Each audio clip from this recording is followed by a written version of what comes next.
Þú ert að hlusta á Mjólkurhúsið. Samtöl á milli verka. Í þættinum í dag Garðar Valur. Garðar einn af þeim sem standa að fyrirtækinu Austurnet, hugbúnaðarfyrirtæki á Egilsstöðum. Fyrirtæki sem hefur vaxið upp úr forritun, þjónustu, samstarfi og hugmyndu sem hafa fengið að þróast hér fyrir austan. Við förum aðeins aftur fyrir hrun þegar Garðar var í bankanum með góða vinnu og örugga stöðu, en ákvað samt að taka beygju yfir í tölvunarfræði. Sú ákvörðun leiddi hann inn í nám, óvissu, ný verkefni og að lokum inn í rekstur þar sem tækni, fólk og samfélag fléttast saman.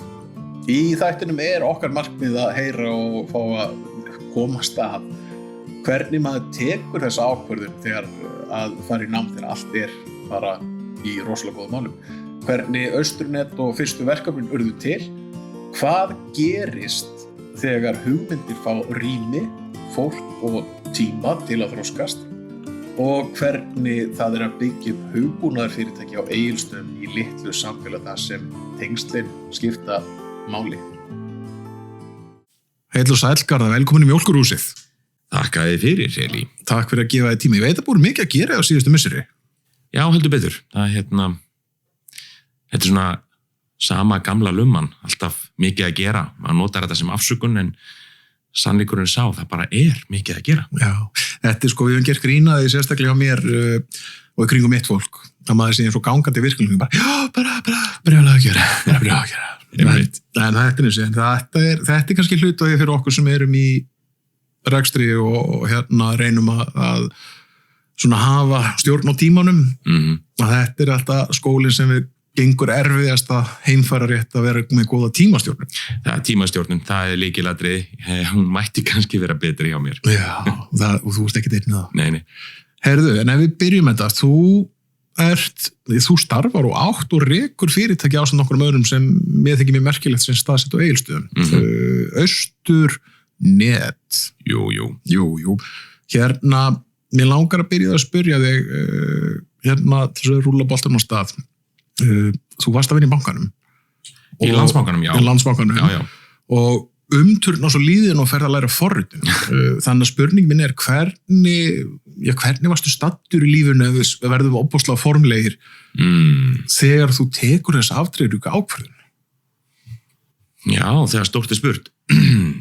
Á þessum tíma ég byrjaði í Landsbankanum 2005 og taktu eftir. Þetta fyrir 2008. Þannig að það gefur auga leið að tíðarandinn á Íslandi var allt annar á þessum tíma. Algjörlega. Á þeim tíma þegar ég byrjaði í lok árs 2005 þá var ég náttúrulega búin að vera að vinna í nokkur ár á flugvöllinum á Egilsstöðum, reyndar aðeins í Reykjavík líka, en aðalega á Egilsstöðum. Og ég var í raun sóttur í þetta starf í Landsbankanum innan sölu- og markaðssviðs Landsbankans. Já. Og starfsstöðin mín var í raun Austurland, þar sem ég starfaði með Jóni Birni Hákonarsyni. Við tveir vorum kumpánar í þessu. Jú. Eins og ég sagði áðan, tíðarandinn á Íslandi fyrir 2008 var náttúrulega allt annar. Og þá gekk mikið út á sölu- og markaðssvið þeirra bankastofnana sem voru starfandi á Íslandi og mikil áhersla lögð á þjónusta við viðskiptavini. Og þar kem ég inn, ég í rauninni sóttur í þetta starf, ekki á þeim forsendum að ég sé endilega með viðskiptafræðimenntun eða að ég sé með einhverja sértæka þekkingu og kannski að bankaviðskiptum, en ég var fullfær að læra það. Ég var í raun, eins og mér var sagt, ég var sóttur í þetta starf til þess að tala við fólk. Já, það nú ekki leiðilegt. Nei, það getur verið skemmtilegt, það getur verið erfitt, mjög andlega þreytandi en gefandi líka. Já, en það ekki náttúrulega nú erum við búin að ræða við þó nokkuð marga í þessari fyrstu þáttaröð á Mjólkurhúsinu og ég held að sé nú einn samnefnari yfir öllum gestum okkar, þetta fólk sem elskar að þjónusta aðra. Já, ætli það ekki. Svona á þess að vera að draga fólki tilka en þetta náttúrulega eitthvað sem heldur að mínum að til samfélaginu gangandi að fólk þurfi að geta að tala hvort annað og leist erfiðu málunni að tekið þátt í skemmtilegu augnablikkunum. vera tilbúið að takast á við svona dægur málin bara almennt. Já, það ekki? Jú, sko eins og þetta með Landsbankann var að ég fer í þetta starf í rauninni, ég skal alveg viðurkenna að þetta var svolítið yfirþyrmandi þegar ég fer inn í þetta fyrst vegna þess að ég var starfsmaður á flugvelli og hafði ekki neina sérstaka menntun á bak við mig annað en menntaskóla bara, eða stúdentspróf og þá þótti mér þetta svolítið yfirþyrmandi en það var gott fólk að vinna í bankanum og ég lærði alveg helling að starfa þarna. Já, eins og hvað? Fyrsta lagi náttúrulega hélt ég áfram að svona þróa samskiptahæfileikana, maður lærir helling eins merkilegt og það er, þá lærir maður helling á mannlega hegðun þegar maður starfar við ráðgjöf og sölustörf af því að þú þarft að læra svo mikið inn á hvað fólk er misjafnt og þegar þú ert að veita ráðgjöf eða sölu á einhverjum vörum eins og vörum bankans eða þjónustum að þá þarft í rauninni svolítið að greina þarfir fólks og átta því á hvað það er sem það raunverulega þarf. Eins og ég sagði áðan samt tíðarandinn á Íslandi var allt annar og ekki bara það að bankarnir væru að íta út alls konar vörum að það voru kröfur fólks á allt öðrum toga heldur en ég held allavega allt öðrum toga heldur en í dag að því þú spurðir áðan hvað dregur mann úr því að fara úr bankanum yfir í tölvunarfræði það var auðvitað svolítið stökk ég var á góðum launum í góðu starfi allt í blóma lífsins hérna á Íslandi maður hérna útrásavíkingarnir að gera það gott og bara partíið var í hámæli partíið var alveg í botni sko og 2006 eignast ég sem sagt annan son minn þannig að ég er þarna er sko ætlaðis ekki í aðdraganda ársins 2007 þá er ég búin að vera að fylgjast með tölvunarfræði námi sem að HR var að bjóða upp á. Það voru alltaf að auglýsa fjarnám og þar með talið í dagskráni góðu og það sem að var sko það sem að hafði alltaf kýtlað mig var þetta nám því að ég var eiginlega orðin í skalveg viðkynna, ég var orðin svolítið leiður á að starfa í bankanum að mörguleiti, svona ekki til að byrja með en það þróaðist þannig að ég var komið með vissanlega, mér fannst þrýstingurinn of mikill og fólkið allt saman gott starfið var ekki að henda mér og í raun og veru kannski ekki neina nýjar áskoranir og mér fannst áherslurnar rangar oft á tíðum, það var bara mín upplifun ég get ekki sagt annað en það og ég hafði séð þessar auglýsingar og ég hef alltaf verið nefnilega tölvunörd í anda alveg frá því ég var unglingur þó að ég hafi kannski ekki mikið sinnt í þarna á sumum árunum en sum árin var ég alveg bara algjörlega sokkinn í það að vera tölvunörd en þarna er verið að bjóða upp að fjarnám í tölvunarfræði og ég var alltaf búin að kýtla þetta og dreg svo aðeins þennan dialóg inn á borð hjá honum Erlingi Þórarinssyni hann var þá að reka tölvulistan á Egilsstöðum við erum miklu vinir alveg frá því við vorum í menntaskóla og ég er alltaf þegar ég var í kaffitíma í bankanum og tölvulistin var hérna við hliðin á Landsbankanum þá var ég alltaf að trítla hérna yfir til hans og er að ræða þetta nám og svo til að gera langa sögustutta að árið 2007 þá drefum við okkur í þessu bara gerum þetta bara fóruð þið saman? Þannig að við ákváðum báðir að skrá okkur saman í námið og byrjum í svona hálfu námi þar sem að þetta var kallað námi vinnu eða eitthvað svoleiðis en var boðið upp á það í fjarnámi þannig að fyrsta veturinn erum við þarna tveir að læra saman grunnnámið í kerfisfræði og svo seinna tölvunarfræði og svo að við förum aðeins lengra ég enda með að á snemma árinu 2008 til allra hamingju í rauninni þegar ég hugsaði það svona eftir á að ég ákvað eftir áramót 2007-08 bara þetta væri ekki að ganga að ég væri með nýtt, núna komið 2 börn nýtt barn, starfa 100% vinnu í erfiðri vinnu sem var í bankanum og svo að vera á kvöldin að læra háskólanám ég ræddi við konuna og sagði, mér langar að fara í fullt nám mér langar að klára þetta mér langar að hætta í bankanum og konan sagði bara, bara go for it tökum bara námslán eða eitthvað, við reddum þessu. Og Elli tók af skarið, Erlingur, hann eiginlega bara, ég ætla bara líka að gera þetta. Þannig að við báðum svolítið svona, tókum bara skarið og fórum í fullt nám.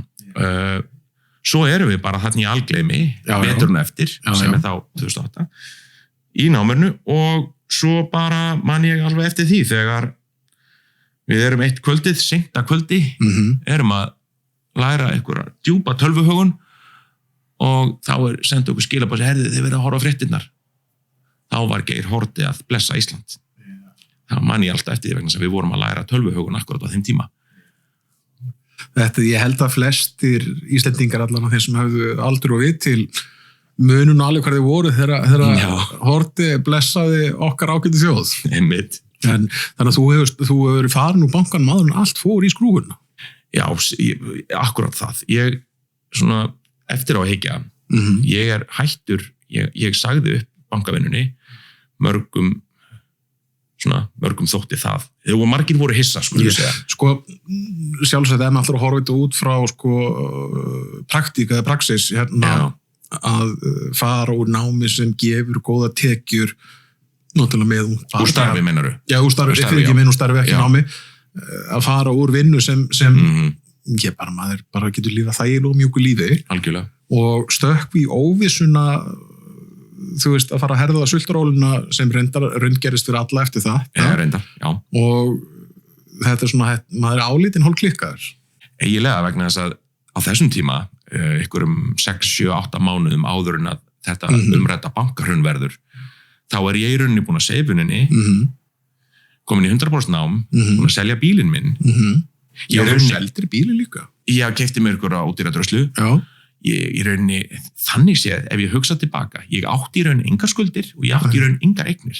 Þegar ég í þessu. Ég safnaði náttúrulega námslánum. Jú. En eftir á hyggja aftur, það var náttúrulega verður bankahrunið. Þannig að engar skuldir hjá mér túknuð út og engar eignir hjá mér rýrnuðu. Vel gert. Þannig að þetta var svona slembilukka. Já, algjörlega. Þannig séð. En já, og svo bara maður að rembast í gegnum þetta nám svo árið eftir og 2008, 9 og 10. Þannig að útskrifast jólin 2010. Já.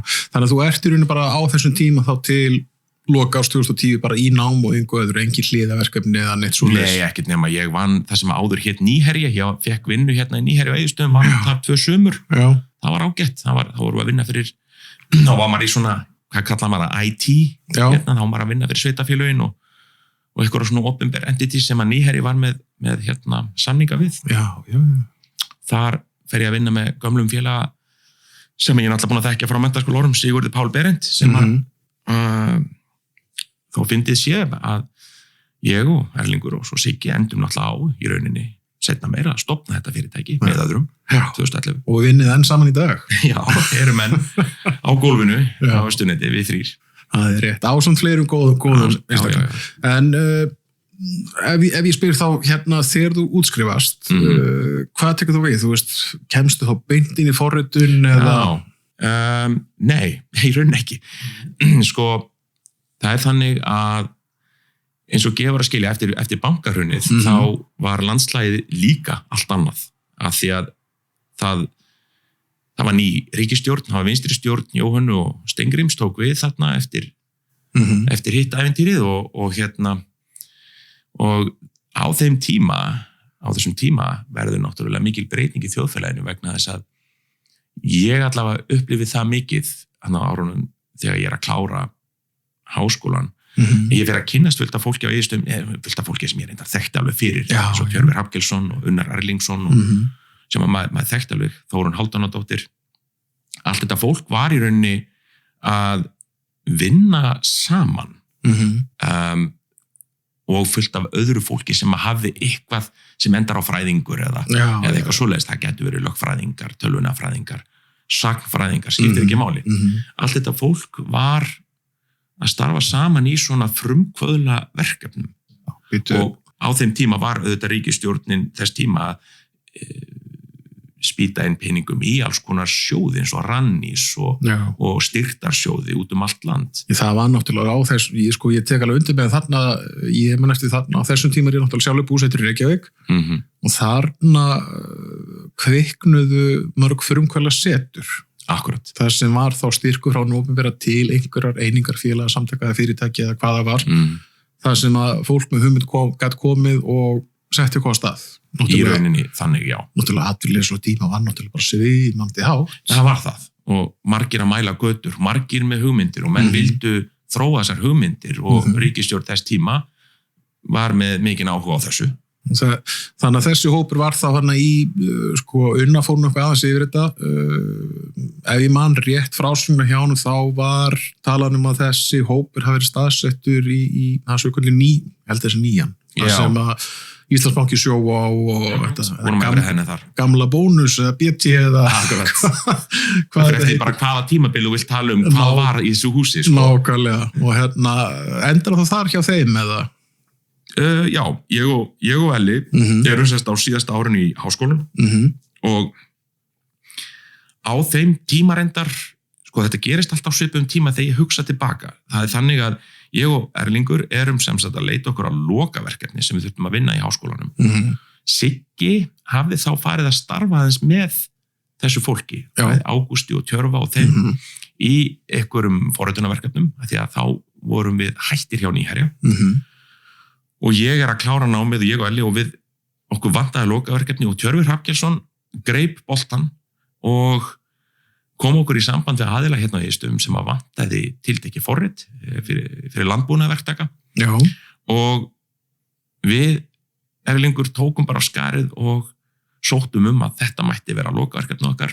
Tjörfi og Ágúst útbjuggu minni mig þarfagreiningu og einhverja skýrslu sem var senda háskólan og háskólinn tölvunarfræðideildin samþykkti þetta verkefni og þannig byrjar í rauninni þetta þegar við byrjum að starfa með þessum hópi og notabenni Austurnet var ekki til á þessum tíma eins og að voru þetta frumkvölar sem kölluðu sig Austurnet á þessum tíma. Nafni kemur henni til þar.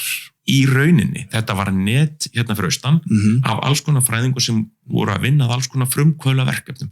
Það var ekkert endilega bundið við kannski hugbúnaðargerð.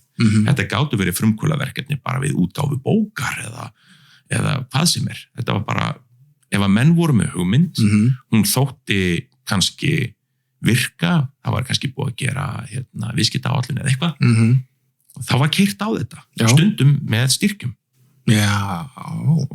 Og þó að kannski hugbúnaðargerðin hafa kannski ekki verið keyrð áfram á styrkjum en fyllt á öðrum verkefnum sem að þau voru að taka þátt í. Við bara einhvern veginn, þetta atvikast einhvern, þetta svona röð atvika. Ekki, nú máttulega rétt með ég fyrir með randmál. Hann Tjörfi.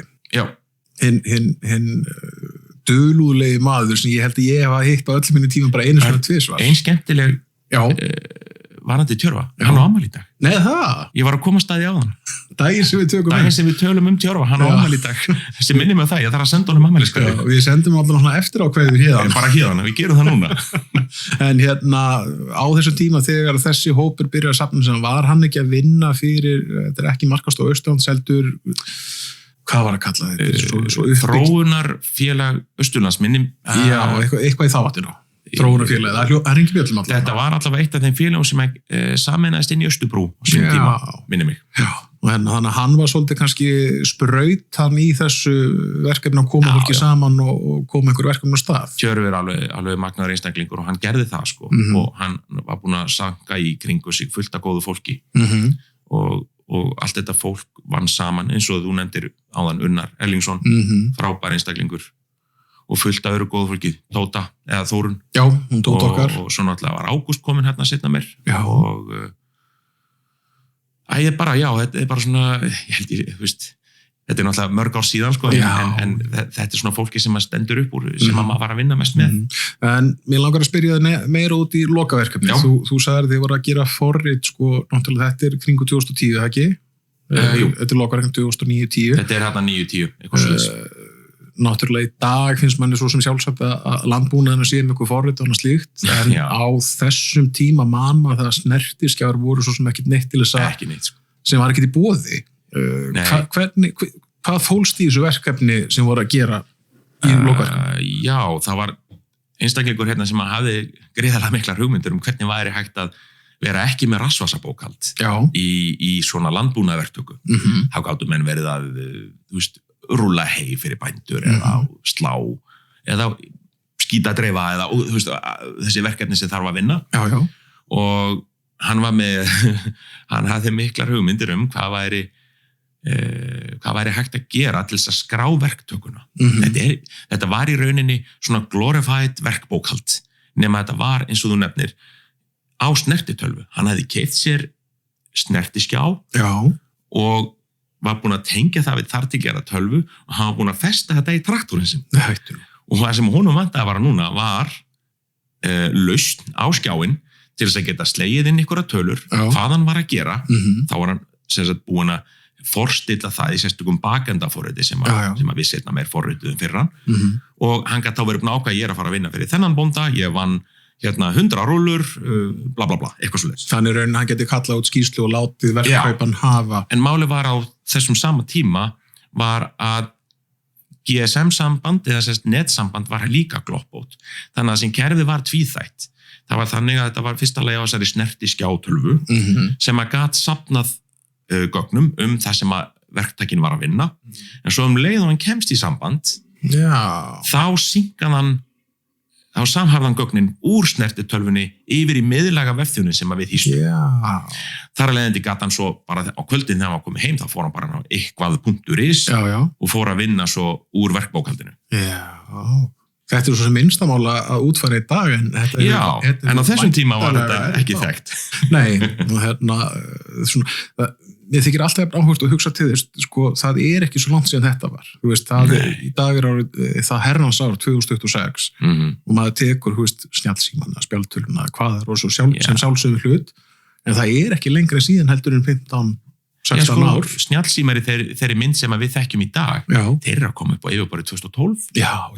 Eitthvað svoleiðis, pluss mínus. Þannig að þetta er gaman að sjá svona allan hvað svona á ég þóru að segja bóndadurgur eða allan landbúnaði verktaki hérna austur og hérna héraði eða því svæði. Mörgur sem þótti þetta svolítið framagjarnt og hvað eru menn að hugsa, geta menn ekki bara skrifa þetta á blað? Jú, menn geta alveg gert það.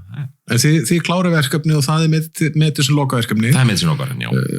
Var það eitthvað meir út úr þessu verkefni eða bara hann notaði, ég veit að hann notaði þetta kerfi í einhver tíma en ég bara sannlega sagt, ég bara veit það ekki. Ég veit að allavega ég spurði hann einhvern tíman árið eftir, þá hitti hann einhvern tíman bara hérna eins og alla aðra, hitti maður neyri í Netto eða eitthvað. Og ég spurði hvernig gengi, hann sagði, þetta er fínt, ég bara notaði þetta ennþá, en svo held ég hann notaði hann náttúrulega ekkert mjög lengi, hann hefur örugglega verið komið með eitthvað aðra lausn, kannski einhverjum árum síðar. Þetta er eins og, það var gaman að hringi í bændavinu sína og kanna hvort það sé einhver svona lausn í boði í dag, bara einstök forvitna minni hendi. Það eru alls konar lausnir í verkbókhaldið þetta komnar í dag og margar fínar, en margir eru náttúrulega bara líka komnir með snjalltæki í vasan. Það er allt annað. Það er náttúrulega einfalda hlutin að talsvert, Það þarf ekki að hafa sér tölvu eins og menn töldu hérna árum áður. En þá er kannski réttast að við færum okkur nær því sem við kallum í dag austurnet. Nú þekki ég sögun eitthvað örlítið og það eru orð og nöfni svo Dynamic Axe og en lausnir og eitthvað, þetta er allt í belg og byggði mínum haus, ef við kannski reynum að krifja þetta niður í svona eins rétt eins og sagan er.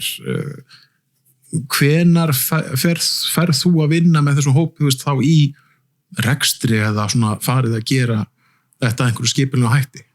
Já, það er þannig að eins og ég sagði áðan ég útskrifast í lok árs 2010 að vísu Elli hann hafði útskrifast hálfa ára undan mér og hann var þá þegar farin að starfa með Tjörva og Hafsteini.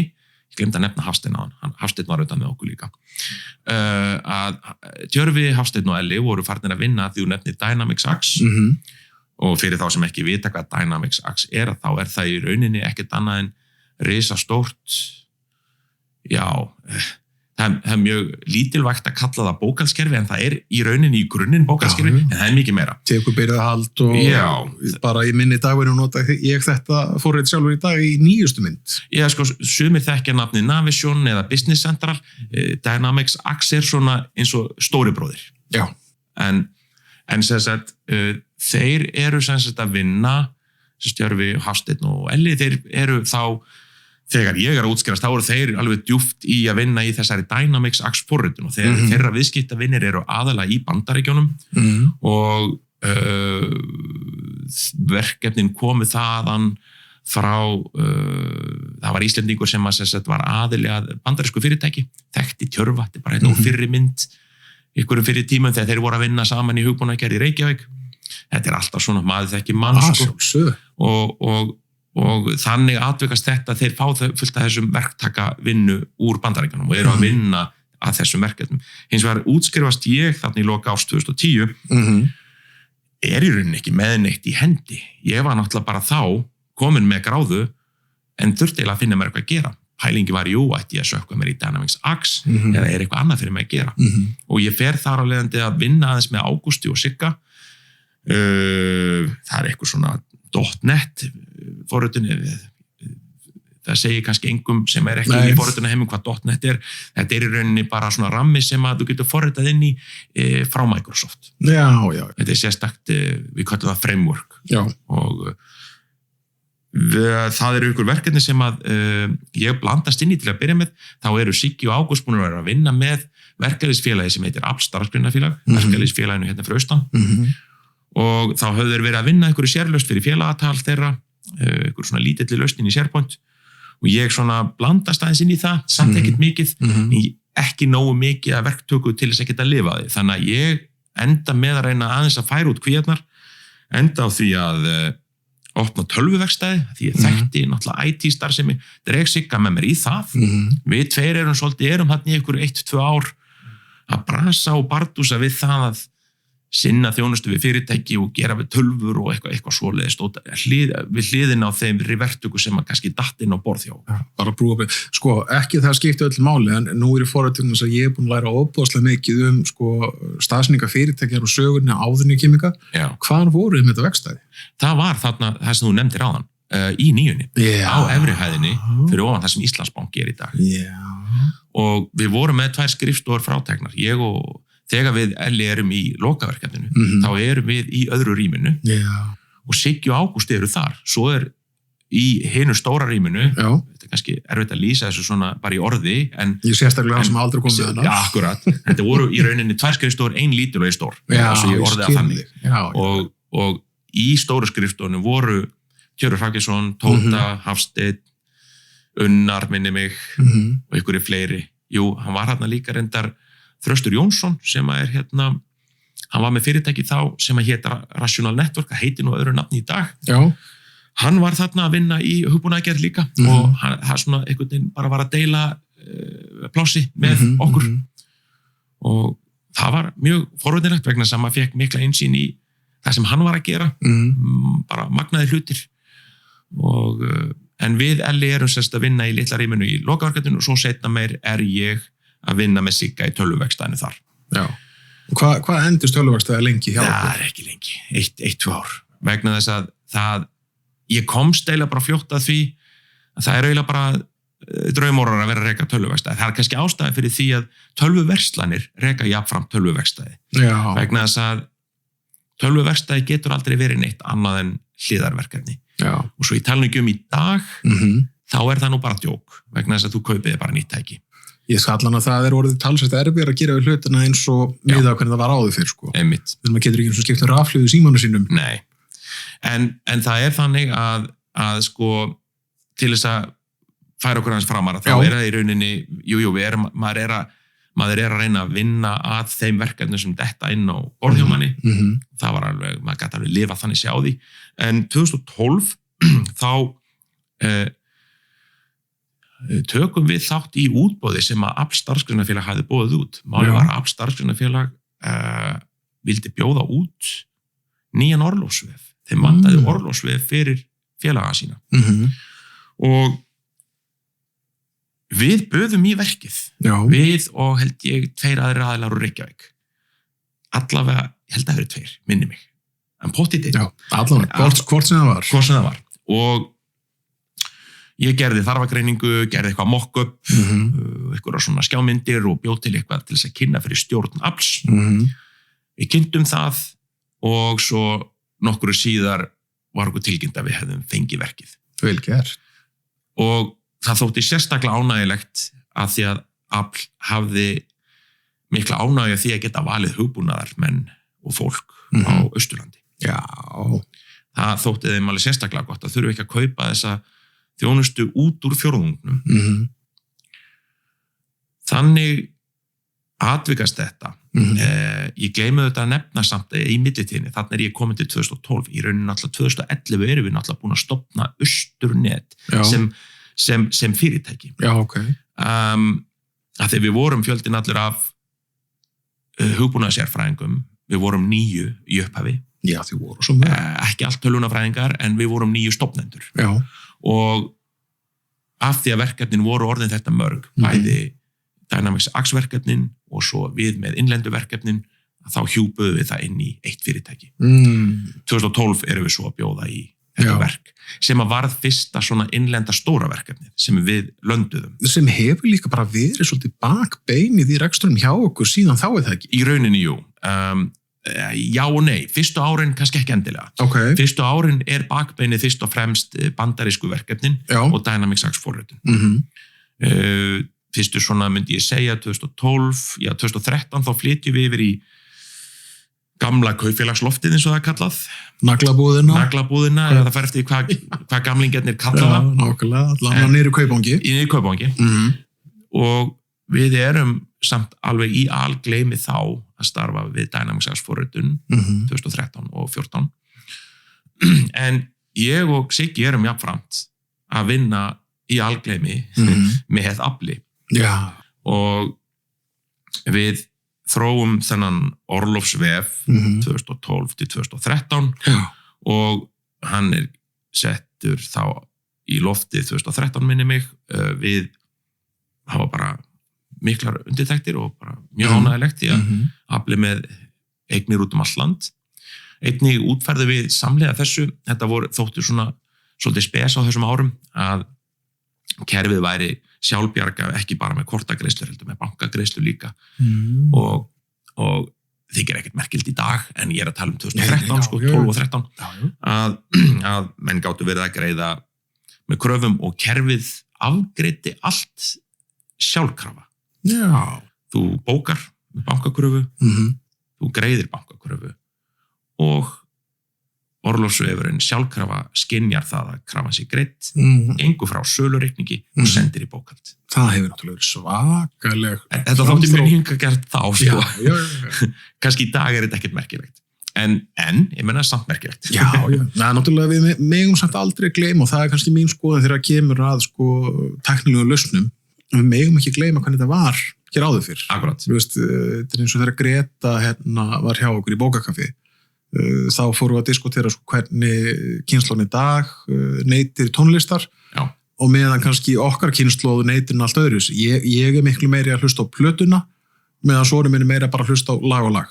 Akkurat. Og þannig að geta aðeins kíkt í bakgrunnsspil, þetta var ekki svona þægilegt eins og þetta er í dag. Já, þetta er bara eins og ég var að útskýra fyrir sonum mínum VHS-spólur. Já. Það var nú bara fyrir þeim uppljómun, sko. Já, er það? Það var bara, og svo segir elsti sonur minn, ég man alltaf eftir þessu, þetta er mörg ár síðan. Já. Svo sagði hann, já, býtu, hörðu, ég hef heyrt þetta. Ég bara, nú, já, maður bara fór út í búð og ligði svona og svo þurfti maður að skilinu daginn eftir. Ég bara, jeps, það passar. Svona ligði maður bíómyndir hérna í gamla daga. Það hugsaði það úr einu í annað. Talaðu gömlu góðu vídeoleguna. Já. Ég man eftir því þess að ef maður hugsa sér bara á föstudagskvöldi eða laugardagskvöldi, maður ætlar að horfa á mynd með fjölskyldunni. Maður fór út í búð, fyrir mér var það bónusvídeó. Pop og kók, keypti það þar, búin að safna fyrir alla vikunum að krakki. Maður var miklu fljótar að velja myndir þá. Ó já. Maður var sáttur við að horfa á hana. Ó já. Meðan eins og með börn í dag, ef myndin hún er leiðileg þegar hún er hálfnuð eitt, þriðji búin, þá bara slögt og fundið eitthvað annað. Það svo mikið til afþreyingarefni og afþreyingar leiðum. Algjörlega. Ekki bara í gegnum bíómyndir og Nei. heldur bara internetið og leikir og allt þetta. Og svo þegar maður þurfti að fara að biðlista fyrir einhverju nýri bíómynd sem maður vildi sjá. Já, biðlista. Ef maður myndi segja þetta við kynslóðina núna, þeim bara, hvað þýðir það eiginlega? Biðlist? Þú getur ekki horft að þess Avengers mynd hérna á Disney, þú að býða það til að föstuðan næstu. Þá er þessi búin að horfa á hana. Já, en heyrðu, þið eru fluttanir í Kaupang. Sko, það er svo sem ekkert leyndarmál en ég náttúrulega kynist þér upprunnilega þegar ég fer að leigja skrifborðan hjá. Þá er náttúrulega mikið vatnrunni til að sjá að síðan hann 2012, 13. Þú kemur 2015 Já, 15. Já, alveg rétt. Sko, það kannski svona einn vinkillir okkur við vildum gærna fara að tala við þig. Bæði náttúrulega fræðast Austurnet og líka sko kúltúrin sem var á hæðinni þegar ég kem inn. Og á þessum tíma er náttúrulega Unnar Erlingsson mikið hana með sína stofu eða sitt fyrirtæki og andinn sem var á hæðinni, þetta var óbúslega mikið frumkvöla starf. Það var, sko, ef ég maður rétt, það var Austurnet, Austurfrétt fyrir ekki þau. Austurfrétt, já. Rauðukrossin var þarna, Bókstafur. Og PES. Og PES, já, sem náttúrulega Kristján Krossdal og Petra á þeim tíma, Perla á þeim tíma. Já, það voru fleiri held ég býtti nú við. Já. Hvað heitum kona Sjón Havars? Nú er ég skammaður, ég manni ekki. Já, Íris. Já, Íris var hann með Hannyrðir. Þetta eru allt frumkvöla verkefni sem er á hæðinni sko. Algjörlega, og það sem ef ég hugsa tilbaka á þessum tíma, ég kom það þarna bara að fara á okkur stórfyrirtæki Reykjavík og þurfti skrifstofuplás þið náttúrulega voru að leigja alla hæðina og það sem var kannski svona er eftirminnilegast í minningun í dag þegar maður skreitir með rósurauðum rómatískum blæ það var það á föstudögum þá kallaði okkur öll saman 10 í hvað kallaði þetta, hamingjukaffi eða þakklætiskaffi. Það er típiskur Unnar. Það er bara típiskur Unnar. Ég sakna mikið að hafa hann í kringum mig. Hann er alltaf frábær einstaklingur og jákvæður og það er mjög gott að vera í kringum hann. Og hann var alltaf svo duglegur einmitt að gera svona hluti. Já. Bara, Garðar, nú ætlum við að hóðum saman og fá okkur ís. Já. Eitthvað, herðu, ok. Þú veist, ég er náttúrulega alveg brain dead, sko. Ekkert að kveikja á þessu. Nei. En já, alveg rétt og við erum á þessum árum, sko, þannig, sko, þú kemur 2015, þá eru þau flutt af hæðinni, þau sem að voru með okkur í Austurnetti. Austurnetti þá 1.0 vantarlega. Já, Austurnetti 1.0. Það að því að þessi títnefndu bandarísku verkefni, þau eiginlega svolítið, þau klöfur sér svolítið út úr Austurnetti á þessum tíma því að þau sem voru að sinna þeim verkefni þau endur þá að flytja til Bandaríkja og tóku þessi verkefni eðlilega með sér því þau eru bara að vinna þessi verkefni og 2000 þau fara 2000 svona er á bílinu 14 og 15 að flytja út og 2015 kaupum við Austurnetti í rauninni af þeim en málið er að á þessum tíma er samt þetta DNA ennþá í gangi að því þú nefnir allt þetta fólk sem var á hæðinni og við vorum að leigja alla hæðina. Við vorum þar að leiðandi að áframleigja til allra þessara frumkvöðla sem að voru með okkur. Og var ekki sveitafélagið með styrk? Jú, við gerum samning við Austurbrú og sveitafélagið. Við veitum frumkvöðlum aðstöðu. Aðstöðu og borðarleigu. Borðarleigu og eitthvað svoleiðis. Þetta var alveg í gangi á þessum árum. Máli var bara að ég fann það strax að á þessum árum hvenær byrjar ferðamannabransinn að blómstra ekki svona upp úr 2013-14 ég man ekki alveg hvenær það byrjar alveg á milljón. Púlsinn hjá mér náttúrulega ég veit að gistihús á Egilsstöðum stækkar 2014 Passar. Og upp úr 15-16 þá kemur sprengjan hingað á Austurland. Akkurat. En hún var komin náttúrulega með gosin í Eyjafjallajökli á Suðurlandið og Suðvesturhornið á þeim tíma. Öll þessi ár, þá finnum maður það að vissulega er alltaf þörf á frumkvöðla starfi, en ég fann að eftirspurnin, hún minnkaði svo mikið. Ég fann það þarna 2015-16, bara strax, það er enginn að leita. Það er enginn að koma til okkar eitthvað nýr. Nei, enda sko það sem í raun og veru hefur mín persónulega niðurstaða í lífinu er svo náttúrulega það að sko þegar hlutin eru góðir, lífið er gott og það er gott efnahagsástand í landinu þá hafa allir svo þægilegt, þannig að þeir eru bara sáttir að vinna sitt Akkurat. 9-5. Það var ekki atvinnuleysi, Akkurat. Og ferðamannabransin var búin að geta upp allt atvinnuleysi og var farin að flytja inn starfsfólk. Og svo þegar leið að koma erfiðleikar, Já. bara, ég á nú ekki von á því að við sjáum allar á næstu áratugum svona kreppu eins og gerðist hann á 2008. Já, sko vona ekki. Mér þykir það hæpið en ég teka fram, ég nú engin hagfræðingur. Það sama hér. en maður átt að maður sér það leið að fer að herða að, þá allt í hennu fyrir þessi hugsunargangur aftur á stað, eins og Máltæki segir sko, neyðin kennir naktur konu að spinna. Já, það er bara eðlilegt. Og þar sem að þetta landslag var að breytast og auðvitað, það má ekki gleyma því að þó að við höfum verið með þetta DNA alltaf við líði og við vorum að reyna að halda þessi eitthvað gangandi, að því að líka við sátum uppi með mikið fermetrum ónotuðum, það var líka, það kostaði okkur. Það hefur verið baggi á ykkur. Það var baggi á okkur. En við vildum alltaf reyna að keyra þetta áfram, svo bara minnka þetta með árunum. Og við vorum líka fyrst og fremst hugbúnaðarfyrirtæki. Við vorum bara, okkar fókus var á að eins mikið og við höfum mikinn hug að því að fólk geti komið verkefnum sínum á framfæri, að þá þurfum við fyrst og fremst að hugsa okkur sjálfsvoldi líka. Já, algjörlega. En að því sögðu, þá voru allir velkomnir og ekki bara frumkvöðlar, heldur líka, það hefur alltaf verið þannig að allir nemendur í tölvunarfræði fá fría aðstöð hjá okkur, geta komið svo lengi sem að náttúrulega sæti eða plássleifir, að megaði koma og læra hjá okkur, geta tekið lokaverkefni í gegnum Austurnet. Skemmtilegt að segja frá því. Akkurat í seinnipartin í gær, tekið á móti 4 háskólanemum. Af því að í Mólanum á Reyðarfirði er verkefni sem er sem Austurbrú hefur verið að reka, ég held þessi Austurbrú í samstarfi við Háskólann Akureyri og Háskólann Reykjavík. Það er verið að kenna tölvunarfræði sem er alveg frábært framtak og það gerir fólki kleift að mæta í Mólann á Reyðarfirði og sækja tölvunarfræðina á sem ég hvet bara fólk til að gera þetta er mjög fræðandi og skemmtilegt nám.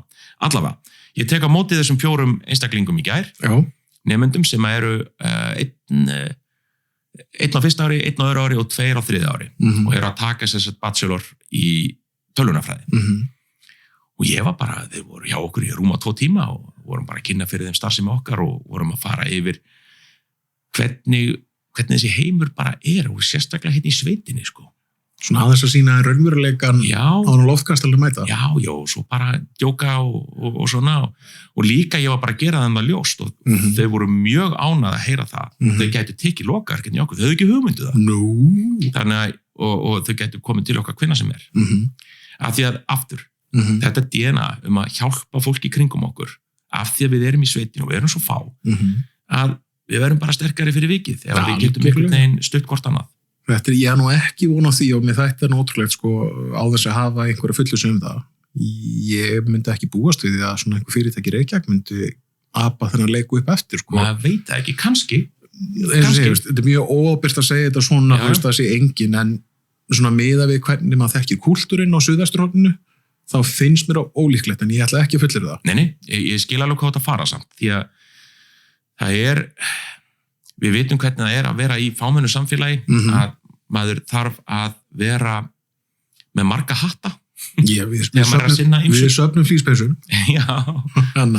En segð mér Anna Garðar, sko, þú ert búin að segja okkur frá því hvernig var þegar þessi frumkvöðla áhugi frá Dala. Náttúrulega á þessum tíma, hvað við segja, frá 2012 þegar fyrirtæki stofnað? 2011 fyrir Við erum 9 og 15 ára. Já, þið eru 9 og 15 ára. Yes, núna í apríl. Já, geggjað. Hvernig er að reka hugbúnaðar fyrirtæki á Egilsstöðum? Já, hvernig á maður að lýsa því? Það er, sko, ég upplifið það þannig að það er einstaklega áhugavert, þó að kannski margir kveiki kannski ekki á perunni svona í nærumhverfinu hvað við erum að gera. Það er allt í lagi. Við erum svona, eins og ég hef oft sagt, við erum svona best geymda lindamálu Egilsstöðum. En að reka það er mjög, mér finnst það mjög gefandi, við höfum mikið frelsi, en þetta byggist fyrst og fremst að því, og ég vil segja það, að ef það hefði ekki verið fyrir svona framsækni hjá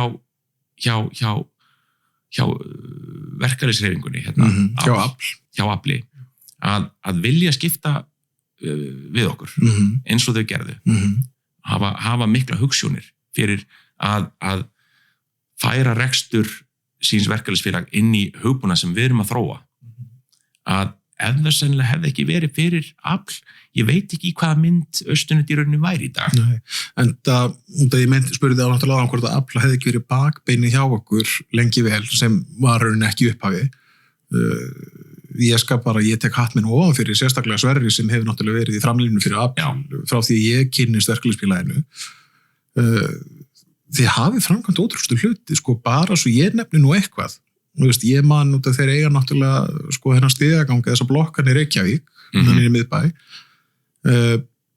Ég man ekki til þess í þeim stéttafélagum sem ég hef tilheyrt, hvort sem heitir Eflinga, Vaffer eða annað slíkt, að félagskortið mitt sé lykillinn af eigninni sem ég leigi hjá þeim. Já, þetta var þegar við vorum að þróa orlofsvefinn þarna í blábyrjun. Þá erum við auðvitað að þróa líka lausn með þeim er að þau á þeim tíma, þetta er 2012-13, þegar við erum að þróa fyrstu útgáfuna af vefnum, að þá er félagið búin að fjárfesta í 1000 af skírteinum sem eru með RFID svona örgjörfa og fjárfestu í þar að leiðandi sérstökum svona kortaprentara og þau voru búin að setja í íbúðurnar í Reykjavík öryggiskerfi. Þannig að þetta, eins og þú nefnir, var félagsskírteini félagsmanna, jafnframt að vera lykill að eignum félagsins. Og svo sömuleiðis náttúrulega þegar rafhleðslur fara að koma, rafmagnsbílar, þá er lagt í það að setja hleðslutæki í rauninni hvert einasta bílastæði. Já, og það er þannig, og hérna, þetta er tengt við kerfin hjá okkur, og hérna, já, ég meina það er bara svona framsækni og að þú nefnir Sverrir Mar Albertsson, framkvæmdastjóri Afls, hefur bara, hann er alveg magnaður einstaklingur, hann er fullur af hugmyndum og er tilbúin að framkvæma, hann er svona dúer og það er einstaklega frábært að vinna með honum og við erum orðið miklu vinnir og eigum okkar skemmtilegu samræður alls konar pælingar og hvað er hægt að gera og svona. En náttúrulega þessum fyrstu árum náttúrulega erum við fyrst og fremst bara hugað að orlofsvef, seinna meira auðvitað, bætum við vefverslun og svo náttúrulega á þessum árum 2015 og 16 þegar við erum í rauninni komin með Austurnet alfarið í okkar eigu, þessi kjarni sem er í dag, að þá erum við að fara af stað einnig í stór verkefni þegar Afl ákveður að taka þannig hlut sem að hinga til hefur alltaf verið gerður af þriðja aðila, þar að segja að taka á móti og innheimta skilagreinar félagsins. Það er þannig að það er sem sagt þannig að lífeyrissjóðir og verkalýðsfélög á Íslandi taka á móti skilagreinum eins og gefur að skilja af launaseðlum og það fer til innheimtu til einhvers aðila. Á þessum tíma tekur Afl upp á því að þróa sína eigin lausn til þess að taka á móti eigin skilagreinum og innheimta það sjálf, ekki láta annan gera það. Við erum ekki að reiða peningu til þriðja aðila. Yes. Og þá þróum við þetta við erum þarna í 2 ár, 2015 og 16 og alveg í 17, þá erum við að þróa móttöku skilagreina ásamt því að við útfærum einnig hvernig verkalýðsfélag getur greitt út úr sjóðunum sínum, orlofssjóð, sjúkrasjóð, mentasjóð og öllu slíku, þar sem að við útfærðum einnig möguleikan á að greiða beint úr þeirra bókhaldi styrkumsóknir. Þannig að menn taka bæði inn félagsins í gegnum kerfið og greiða út úr því. Já. Svo kannski við spólum aðeins hratt áfram, náttúrulega, ég held að allir sem búin átt að segja þeir eru búin að vinna mjög náið með Afl síðan fyrstu árin. Svo er tekin svo ákvörðun að hálfu Afls að þeir náttúrulega brjóta öll kerfin sin upp. Mjög gróflega orðað vitaskuld, en fari í verkefni sem heitir Total. Já, Já, einmitt. Var þá, sko, ef ég skil þetta rétt, var þá ekki bara kerfi sem þið höfðu búið til fyrir afl, Já.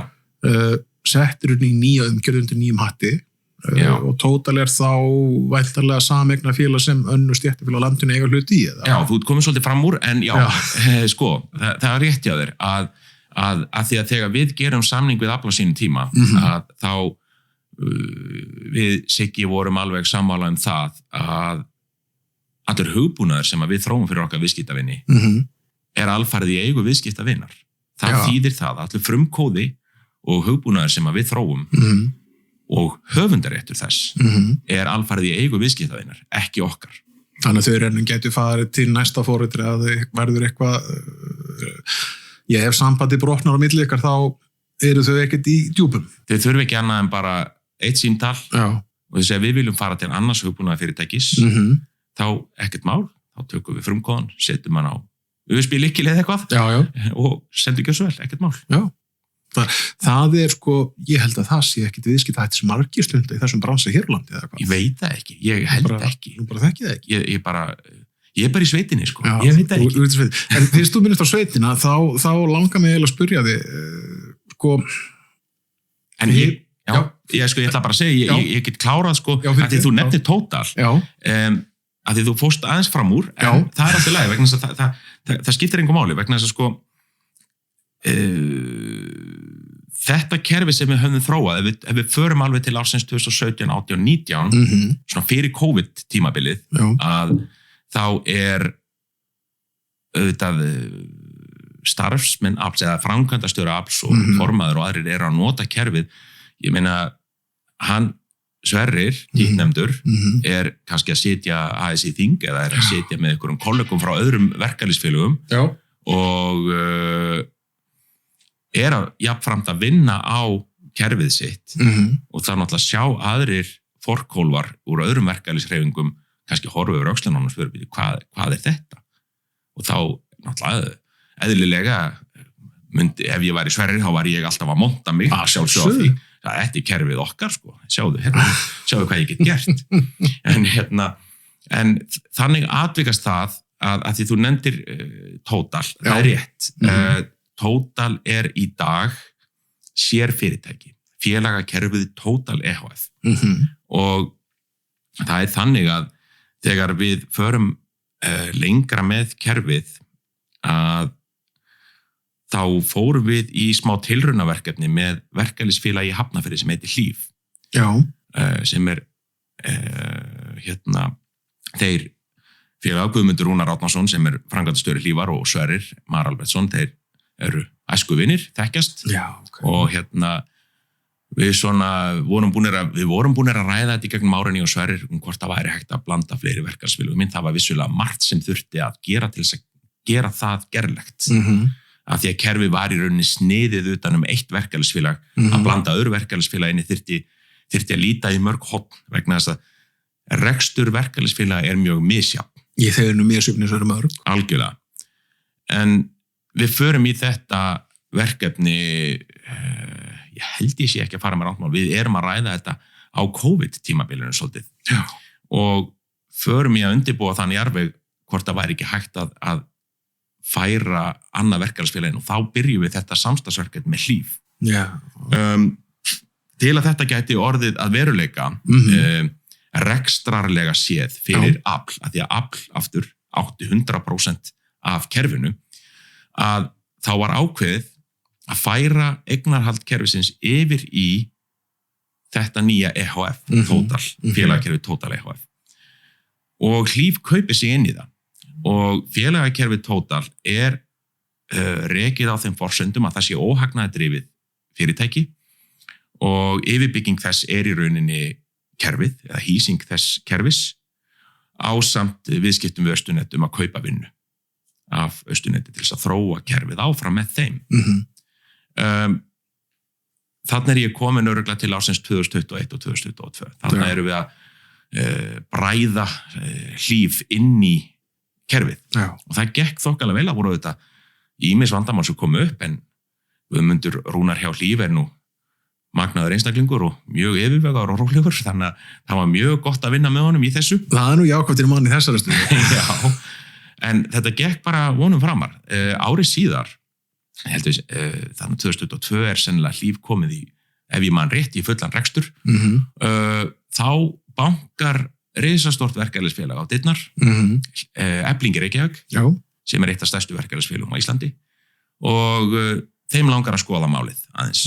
Og þar áttu við náið samstarfi með Perlu Ásgeirsdóttur, sem framkvæmdastjóri Eflingar, vinnur hérna undir Sólveigu, og það var ansi stór biti að taka inn, því að þarna kemur svakalega stórt verkefælisfélag inn í Og það þá að ganga þá inn í Total eða? Já, og þau kaupa sér inn í þetta fyrirtæki. Og aftur, Austurnet ekki hluthafi í þessu fyrirtæki. Við erum bara með viðskiptasamband við þetta fyrirtæki. Sko það væri, ég held að margir myndir nú hugsa sér gott í glóðurinn og svona ef þið fengju þetta tækifæri upp á það að verða hluthafi í svona verkefni. En ég dáist nú bara að því hjá þér og þínum meðeigendum að reyna að halda svona hreinu. Bara þið eru bara í viðskiptasambandi en það er enga hagsmuni að gæta. Já, hagsmunir okkar felast í því að eiga stundagott viðskiptasamband og reyna þjónusta eins vel og hægt vegna þess að við tryggjum okkur vinnu þannig, en við höfum líka bara hugsjón fyrir þessu. Okkur langar að sjá þetta verða bara aðal kerfi fyrir öll verkefælisfélög á Íslandi. Það draumurinn. Við erum að bræða Eflingu inn í þetta þarna 2000. Ég gæti verið að rugla árum, en ég held að sé hérna 2023, 2023. Og þau eru bara alveg mögnu líka, frábært að vinna með fólkinu hjá Eflingu, bara það allir svo jákvæðir. Ég get ekki sagt neitt annað alla sem ég starfa með innan ýmissa verkalýsfélaga í dag. Þetta bara frábært fólk, allir með hugsjón. Svo náttúrulega kannski, út að nú tíminn að hlaupa frá okkur, það eitt sem ég langar að minnast á sem svona ég myndi segja sér hluta kúltúrum hjá ykkur, sem ég kynntist þegar ég deildi hana fermetru með ykkur. Og það hugtak sem við köllum kúluverkefni. Því að náttúrulega, það sjálfsagt við erum einhver sem hugsa bara, því þetta séu bara á spinunni hjá Total og ekkert annað, en það mörgunni verkefni sem við höfum svo sem ekki tíma að fara yfir. Já, vissulega. En kúluverkefni, ég að spája bara hendar í djúpulinu og viltu útskýra hvað það svona í grófum dráttum? Já, þegar stórt spurt. Þá kannski ég meira að horfa á svona ef við notum einhvern reference eins og sem hlæmur ískur, þá ég að hugsa meira kannski ef við notum hlunindi.is sem viðmið. Sko, þú nefnir kúluverkefni, þetta var hugtak sem við notum alveg frá fyrstu árunum og áður en ég kem til sögunar. Þetta var þegar Tjörfi og Tóta og Unnar og öll voru að vinna að öllum þessum frumkvölaverkefnum, þá voru það kallaðar kúlur. Kúlur voru svona hugtak sem við notuðum utan stakt verkefni. Kúla gat verið, ef ég man rétt, gott dæmi. Eitt kúluverkefni sem var í gangi, það var ekkert hugbúnaðarverkefni þannig séð, sko. Það var útgáfa bókar, ef ég man rétt.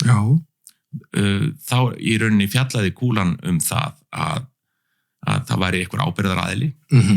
Verkefnið var einhver hugmynd til að byrja með, svo gerð viðskiptaáætlun, svo talað við viðeigandi sérfræðinga, það svolítið styrkir í verkið.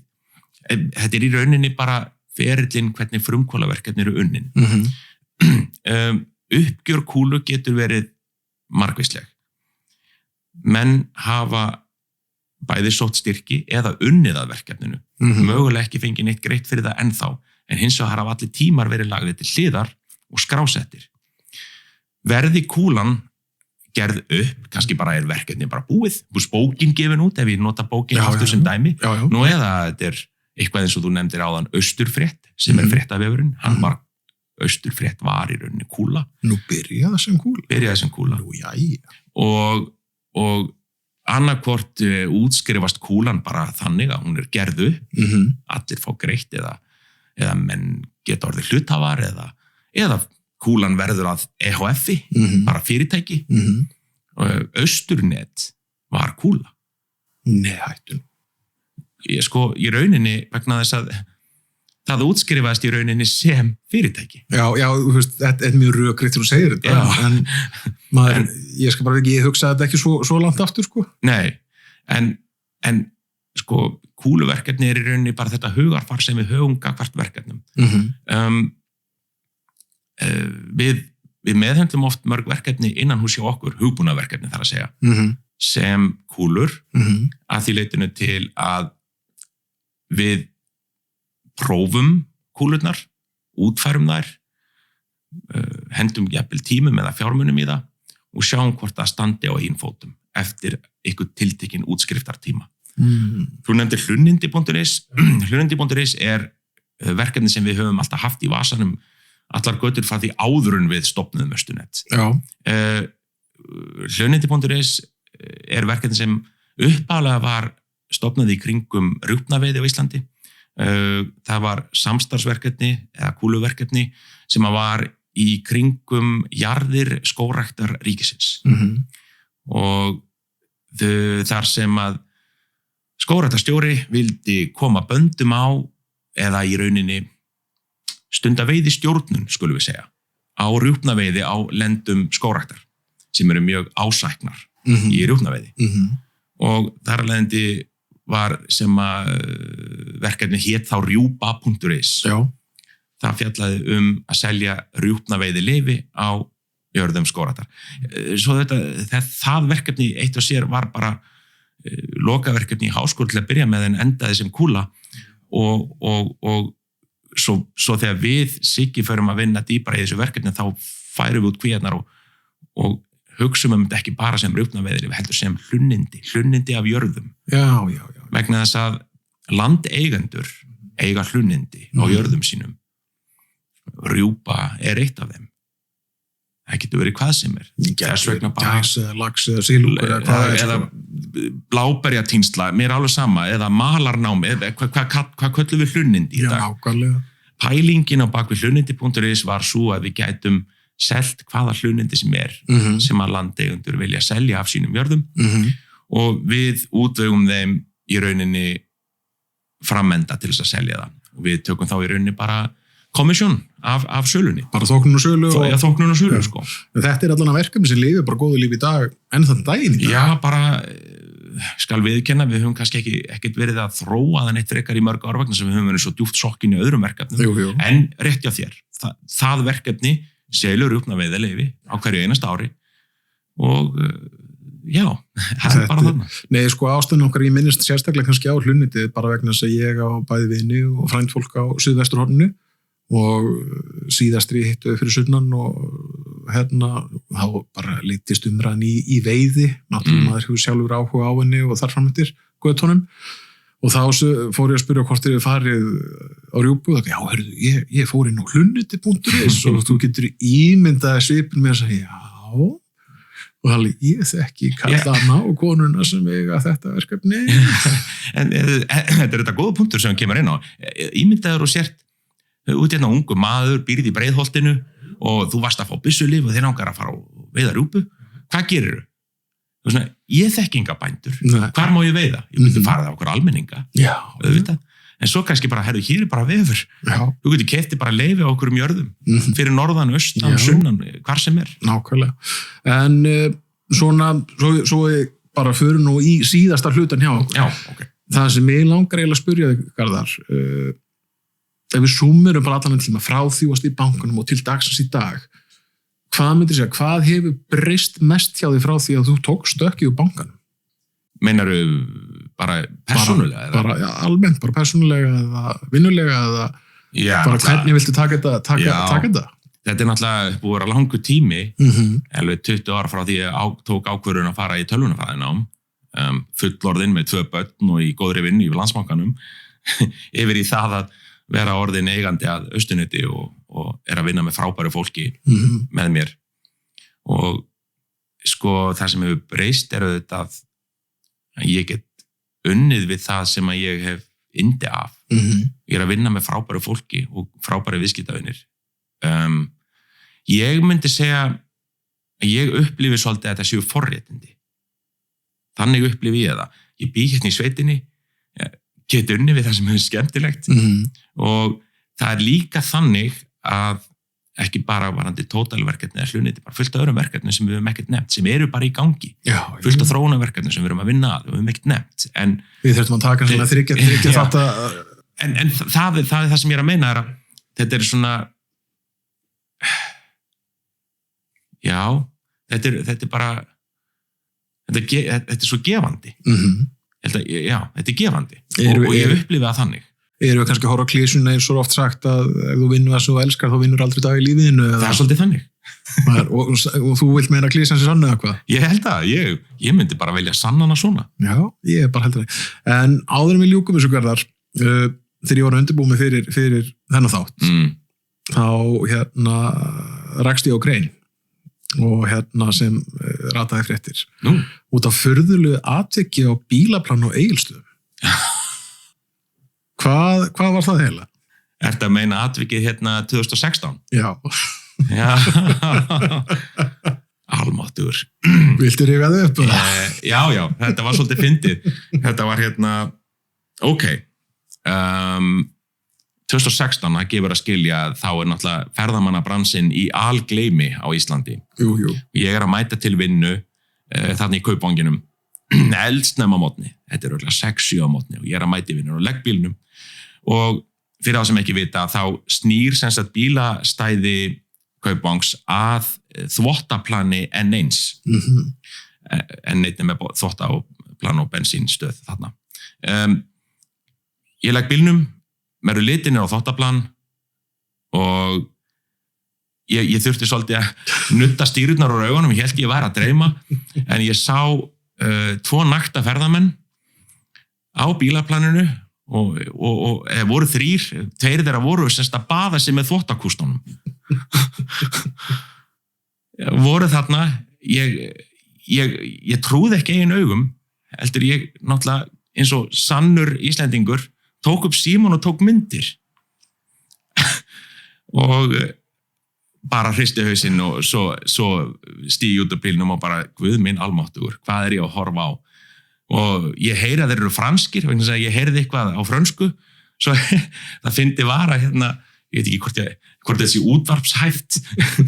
En sem betur fyrir er ekki útvarpshæft. Nei, akkurat. En ég man eftir að það keyrði bílarna framjá sem greinilega sá nákvæmlega saman ég flautaði bílflautunni og annar frakkinn greip utan tólið á sér og öskraði eitthvað á frönsku og veifaði honum framan í hann. Ég hef aldrei séð hana eins. En ok, allavega, ég sé þetta, fer upp á skrifstofu, svona hálfflissandi, ég var bara einn á skrifstofunni, ég ákvað bara, herðu, ég ætla að vera djarfur og ég ætla að setja þetta á Facebook. Og notabene, ég var ekki að setja ég seti mynd af þeim en það var ekkert viðkvæmt en það sást að þarna voru naktir einstaklingar að kústa hvort annan á þvottaplaninu með ísköldu vatni það sem ég vissi það 200 metrum ofar hefur getað borgað 100 krónur til þess að fara í heita sturtu á tjaldstæðinu en allt í lagi, gott og vel ég seti þetta á Facebook haldandi það ég fengi 10 like og smá fliss en ekki, innan hálftíma þá sé ég að Facebook-pósturinn hjá mig sprakk. Ég var aldrei á ævi minni orðið væral, eins og sagt. Og allur morgunin hjá mér fór ég það að svara símtölum frá hinum ýmsu fréttaveitum á Íslandi. Það var Morgunblaðið, Devaf, RÚV, það bara hver á fætur öðru hringdi í mig. Ég man alltaf eftir að gaurinn hjá Vísi, hann hringdi í mig, hann var enn hlæjandi.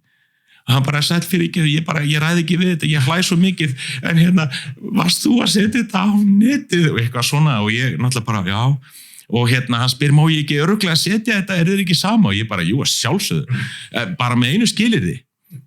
Þú verður að titla mig sem Garðar Njósnari undir myndinni.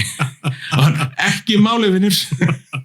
Þetta var, já. Þetta er þessi, það er stundum verða hlutinir, eða koma hlutir sem létta mann lund. Já, þetta var... Ég gat ekki sleppt þessu þegar ég rakst á þetta. En Garðar, takk einlega fyrir tímaðinn, takk fyrir að koma á milli verka og bara yfir frábæra dag. Já, takk fyrir mig. Þetta er alveg mögnuð saga. Gaman að heyra hvernig Garðar hafði þorið í að taka beygju, byrja på nýtt og fara bara í nám. Þó hann vissi svo sem ekki alveg hvert leiðin liggur eða hvert hún lá. Það var gaman að heyra líka hvernig verkefni eins og Austurnet var það ekki til í einhverju tómarúmi, heldur var til í kringum gott fólk, traust, vinnu og þá trú að það sé hægt að skapa sér eitthvað hér heima á eigin forsöndum. Við þökkum Garðari kærlega fyrir samtalið, fyrir sögunar og fyrir að gefa sér tíma með okkur á milli verka. Mjólkurhús er unnið í samstarfið Austurfrétt sem viljum þakka fyrir stuðninginn. Þangað til næst, takk fyrir að hlusta.